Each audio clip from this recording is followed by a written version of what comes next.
Well, Fela Durotoye is not a new name, especially when you're talking about leadership. But he's new to politics. He said he's, entered in the nation's top job. So a lot of people have said and rumored online. I have him here with me in the studio. Thank you so much, Mr. Fela Durotoye, and Happy New Year to you. Happy New Year to you, and may I quickly express my deepest condolences to the families of those who have been bereaved by the terrible acts of violence all across our nation.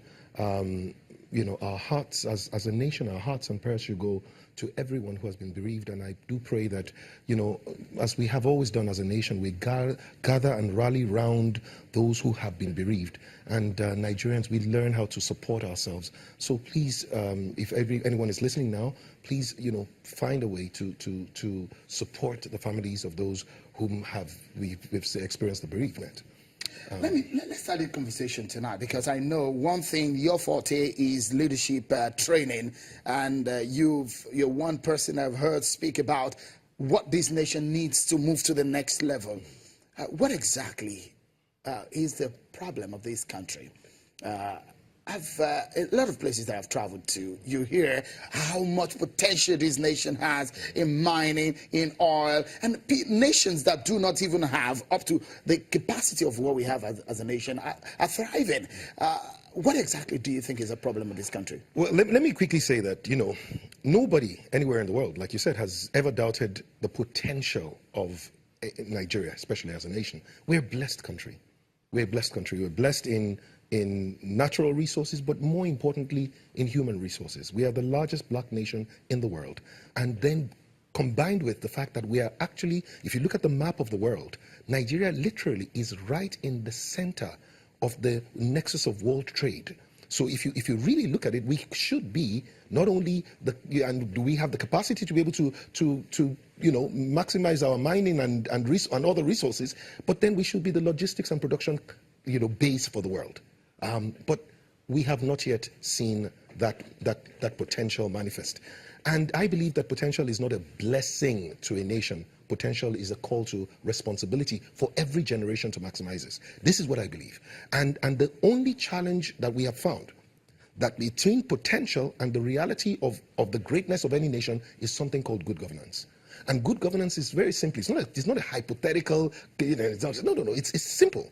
When good people who have a heart for the people, a love for the nation, who have the capacity to be able to take the best decisions on behalf of the people, when the brightest and best of the nation are given the opportunity to be able to serve the people in all the elected and appointed offices, as well as in the bureaucracy and in the private sector, when the people who have the capacity are given the opportunity, then you have good people in governance.